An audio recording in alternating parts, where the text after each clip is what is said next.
और छत्तीसगढ़ बोर्ड की अगर बात करें तो 12वीं की परीक्षाएं यहां पर आज से होनी है। आज से 12वीं के छात्रों को पेपर और कॉपी मिलेंगे। आज से 5 तारीख तक पेपर और कॉपी जो स्टूडेंट्स हैं वो ले पाएंगे। तो छत्तीसगढ़ में आज से 12वीं की परीक्षाएं होनी है, लेकिन आज से पेपर और कॉपी छात्रों को मिलेंगे। 5 तारीख तक पेपर और कॉपी जो छात्र हैं वो ले पाएंगे और उसके बाद उन्हें जवाब देने होंगे।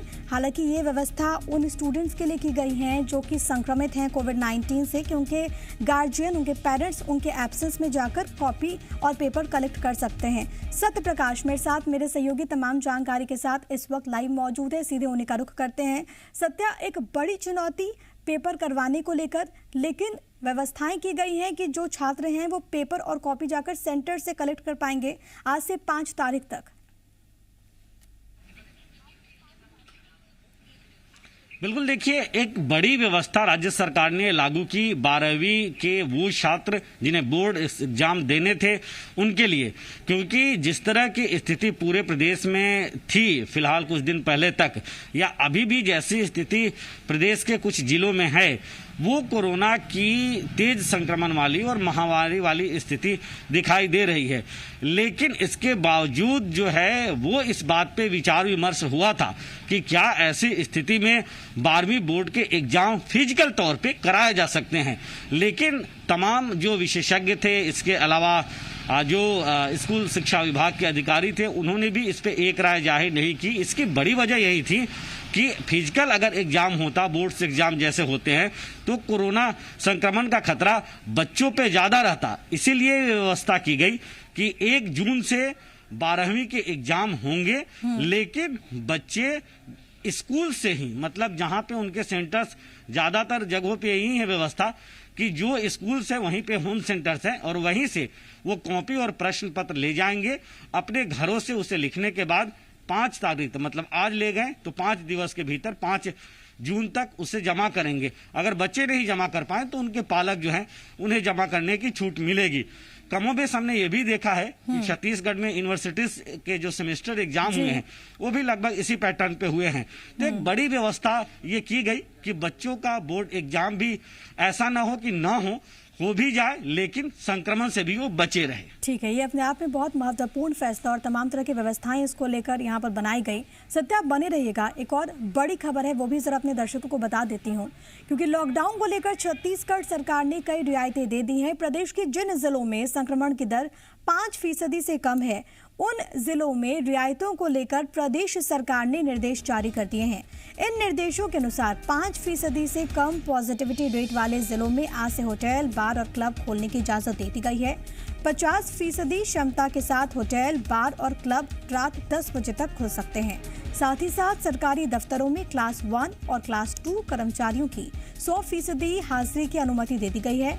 बाकी कर्मचारियों को 50% क्षमता के साथ ऑफिस बुलाया जा सकता है। होटल और मैरिज पैलेस में होने वाले शादी समारोह में 50 लोगों के शामिल होने की इजाजत दे दी गई है। इसके अलावा 5% से कम संक्रमण दर वाले जिलों में सभी दुकानें शाम 6 बजे तक खुलेंगी। हालांकि इन जिलों में cinema hall, swimming pool, water park, jungle safari पर प्रतिबंध जारी रहेगा।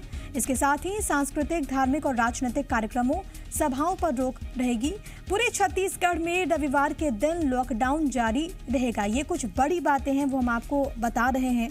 क्या कुछ फैसला लिया गया है, लोगों को बड़ी रियायतें भी दी गई हैं, लेकिन सावधानी में ही बचाव है। सत्या मेरे साथ, मेरे सहयोगी लगातार बने हुए। सत्या, क्योंकि हमने देखा कि दूसरी लहर के बाद छत्तीसगढ़ में जो हालात बने वो बेहद चिंताजनक नजर आ रहे थे। लगातार आंकड़ों में बढ़ोतरी दर्ज की गई। हालांकि अभी भी चुनौतियां बनी हुई हैं। इन चुनौतियों के बीच रियायतें भी दे दी गई हैं। क्या कुछ वहां पर तस्वीर, लोग इसको लेकर क्या कुछ कह रहे हैं, प्रशासन की ओर से क्या कुछ व्यवस्थाएं, क्या कुछ इंतजामात? देखिए, 24 मई के बाद, मतलब 25 मई से कई सारे छूट जो हैं वो प्रदेश में उन जिलों में जहां पे संक्रमण दर 8% से कम थे, ऐसे जिले प्रदेश के 3 जिलों को छोड़ दे तो बाकी सभी जिले, मतलब करीब 25 जिले थे, वहां पे दी गई थी, कई बड़ी छूट दी गई थी। अब उसमें थोड़ा और संशोधन किया गया है और उस छूट के दायरे को ऐसे जिले जहां पे 5% से कम संक्रमण दर है और ऐसे जिले लगभग 18-19 के आसपास हैं, उन जिलों में छूट के दायरे को थोड़ा और बढ़ाया गया है। लेकिन तमाम दुकानों प्रतिष्ठानों के खुलने का जो समय है, बंद होने का जो समय है, वो पहले की ही तरह सुबह 6 बजे से लेकर शाम को 6 बजे तक, मतलब शाम के 6 बजे के बाद रविवार को छोड़ भी दे तो कर्फ्यू जैसे हालात, मतलब पूर्ण लॉकडाउन जैसी स्थिति रहेगी। अति आवश्यक सेवाओं की जो दुकानें हैं, जैसे दवा की दुकान, उन्हें अगर छोड़ दिया जाए तो। इसके अलावा नए संशोधन में जो नई छूट दी गई है, प्रदेश सरकार स्तर पे जो व्यवस्था लागू करने के लिए कलेक्टरों को निर्देशित किया गया है, और कई कलेक्टर, जिसमें रायपुर कलेक्टर भी हैं, उन्होंने इस बाबत आदेश भी जारी कर दिए हैं। उसमें सबसे बड़ी छूट है कि जो बाहर खाना खाते थे होटल्स में या इसके अलावा रेस्टोरेंट में, अब 50% सीटिंग के साथ रेस्टोरेंट, होटल, ढाबा खाना खिला सकते हैं लोगों को। 50% सीटिंग होगी। इसके अलावा एक छूट ये भी दी गई है कि होटल और जो तमाम रेस्टोरेंट है, ये 10 बजे तक अब खुलेंगी। 9 बजे तक का समय था, 10 बजे तक खुल सकते हैं ये। इसके साथ साथ अगर हम कहें तो ज्यादातर वही पाबंदियां लागू हैं जो पाबंदियां पहले लागू थी। सिनेमा घर अभी भी बंद रहेंगे, तमाम सभा जुलूस पे अभी भी प्रतिबंध रहेगा, जो गैदरिंग वाली जगहें हैं वो अभी भी बंद रहेंगी। तो ऐसी तमाम जो व्यवस्था पहले से थी वो लागू रहेगी। संडे को पूर्ण लॉकडाउन रहेगा, रविवार को पूर्ण लॉकडाउन दी गई है, अभी भी रहेगा। अब लोगों को भी सुनिश्चित करना होगा सत्या कि वो इन रियायतों का बेजा इस्तेमाल ना करें। आप बने रहिएगा। एक और खबर अपने दर्शकों को बता दूं, 24 घंटे में छत्तीसगढ़ में कोविड को लेकर क्या कुछ स्थिति है, जरा आप ये समझिए। क्योंकि 2163 नए मरीज मिले हैं। सूरजपुर में 185, जशपुर में 182, रायगढ़ में 160 और रायपुर में 136 नए मरीज मिले। 24 घंटे में 5651 मरीज ठीक हुए हैं। 32 मरीजों की मौत हुई है। अभी प्रदेश में 35,741 केस एक्टिव हैं।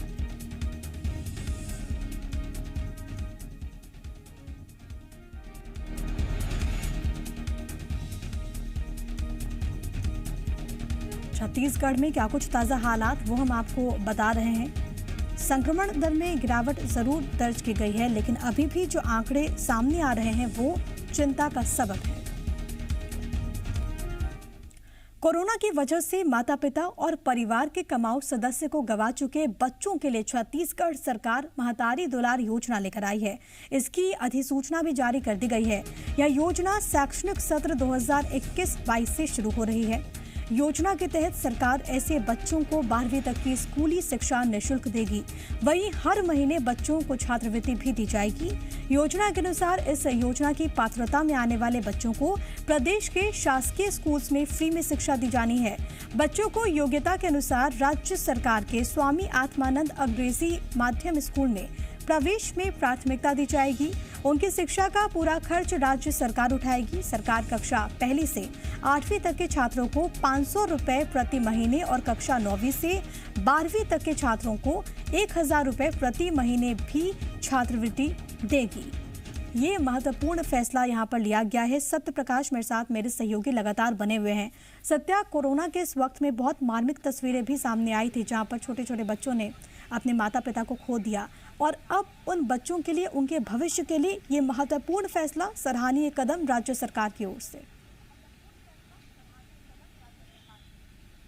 देखिए, बड़ा और महत्वपूर्ण कदम है ये राज्य सरकार का। और निश्चित तौर पे जिस तरह से इस कोरोना की महामारी के वक्त में, आपदा की घड़ी में कई सारे बच्चों ने अपने अभिभावकों को खोया है, ऐसे में उन बच्चों की पढ़ाई लिखाई कैसे हो, उन बच्चों का भविष्य कैसे बेहतर तैयार हो, इस बाबत राज्य सरकार ने कहीं ना कहीं ये कदम उठाया है।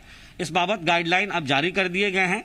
मतलब कि इसी सत्र, शिक्षा सत्र 2021-22 से ही ऐसे बच्चों का एडमिशन जो पात्र होंगे इस योजना के तहत, उनका जो अंग्रेजी मीडियम स्कूल्स खुले हैं उन स्कूल्स में होगा। पढ़ाई का पूरा खर्च जो है वो सरकार वहन करेगी। इसके साथ साथ पहली कक्षा से लेकर 8वीं कक्षा तक के बच्चों को 500 रुपए जो है वो छात्रवृत्ति मिलेगी, प्रोत्साहन राशि मिलेगी, और इसके अलावा 9वीं से 12वीं तक के बच्चों को 1000 रुपए मिलेगी। तो ये कहीं ना कहीं अपने आप में बच्चों के भविष्य संवारने के लिए, वो बच्चे जो कोरोना काल में अपने अभिभावक को खो चुके हैं, उनके लिए एक बड़ा कदम कहीं ना कहीं राज्य सरकार का है। ठीक है सत्या, बने रहिएगा। एक और अहम जानकारी जरा अपने दर्शकों को दे दूं, फिर मैं आपके पास आऊंगी।